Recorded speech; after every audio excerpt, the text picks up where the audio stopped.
Good morning students, class 10th, first flight, your textbook. We are going to start a poem today. Yes, a tiger in the zoo. Lazily Norris इसके poet हैं जिन्होंने इस poem को compose किया है। इस poem में हम देख पाएंगे कि एक टाइगर एक केज के अंदर है, पिंजरे में है, और एक टाइगर जंगल में है। तो दो टाइगर को किस तरह से कंपेयर करते हुए पोएट हमें ये फील करा रहा है कि टाइगर जो पिंजरे में है और टाइगर जो जंगल में है वे अकेले होने पर क्या विचार करते हैं, और हमें ये चेक करना है कि जो स्टेंजा यहाँ पर दिए गए हैं उनमें से कौन स्टेंजा फॉरेस्ट से रिलेटेड है और कौन स्टेंजा केज से रिलेटेड है। तो this poem contrast tiger in the zoo with tiger in its natural habitat. कविता में जो चिड़ियाघर वाला बाघ है उसकी तुलना एक ऐसे टाइगर से की गई है जो प्राकृतिक रूप से जंगल में रहता है। The poem moves from the zoo to the jungle and back again to the जू।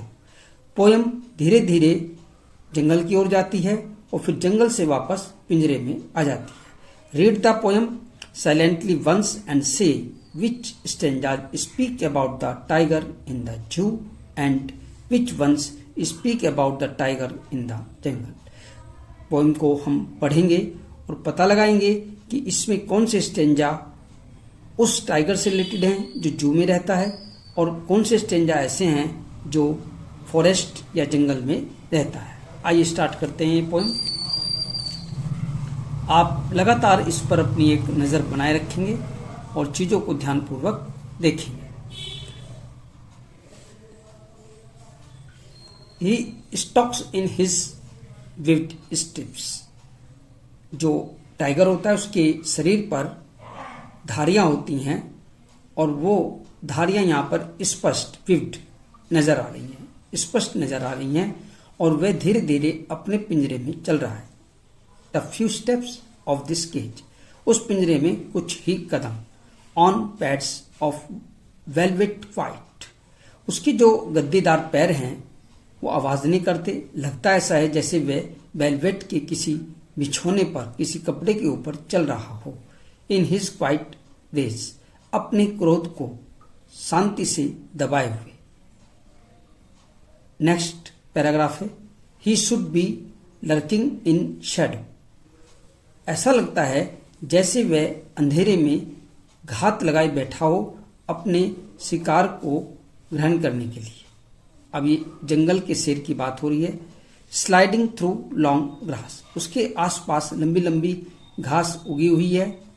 नियर द वाटर होल, और वह एक बड़े से पानी के तालाब के पास बैठा हुआ है। वेयर प्लम्प डियर पास, जिसके पास से एक मोटा ताजा प्लम्प, मोटा ताजा हिरन गुजरा है। और he should be snarling around houses, वह घरों के चारों ओर स्नॉर्लिंग करता हुआ, गुर्राता हुआ घूम रहा है। एट द जंगल्स एज, उस जंगल के किनारे किनारे जहाँ पर जो पब्लिक है, लोग हैं, रह रहे हैं, वह आसपास अपने शिकार को प्राप्त करने के लिए वहाँ पर घूम रहा है। Baring his white fangs his claws, उसके तीखे जो दांत हैं वो स्पष्ट नजर आ रहे हैं। टेररिजिंग द विलेज, वह गांव वालों को आतंकित कर रहा है अपनी आवाज से। But he is locked in a concrete cell, वे एक मजबूत कोठरी की दीवारों में बंद है। अब वापस हम आ गए हैं उस जू वाले टाइगर के पास। हिज स्ट्रेंथ बिहाइंड बार्स, उसकी जो ताकत है, शक्ति है, पिंजरे के उन सींचों के पीछे, उन सलाखाओं के पीछे संयोजित की गई है, यानी कि उसको रोक दिया गया है। Stalking the length of his cage, वह अपने पिंजरे में घूम रहा है और इग्नोरिंग विजिटर्स, और जो आने जाने वाले लोग हैं जो उसको देखने आए हैं इनको ऐसे अवज्ञा कर रहा है जैसे उसने उनको देखा ही न हो। He hears the last, he hears the last voice at night, वह रात में उस आवाज को सुनता है जो द पेट्रोलिंग कार्स, गश्त करने वाली गाड़ियों से आती है। यहां पर एक बार फिर रिपीट करते हैं, but he is locked in a concrete cell, वह एक चारों तरफ से घिरी हुई मजबूत कोठरी के अंदर है। हिज स्ट्रेंथ बिहाइंड बार्स, उसकी सारी शक्ति उन सलाखाओं के पीछे है। Stalking the length of his cage, उसकी जो लंबाई है अर्थात वह लंबा चौड़ा टाइगर उस केज पिंजरे में घूम रहा है, चहलकदमी कर रहा है और जो उसको देखने आ रहे हैं उनको अनदेखा कर रहा है। रात में वह गश्त करती हुई गाड़ियों की आवाज को भी सुनता है। And stairs with his brilliant eyes, और अपनी उन आंखों से, चमकती हुई आंखों से आकाश में उन चमकते हुए तारों को भी देख रहा है।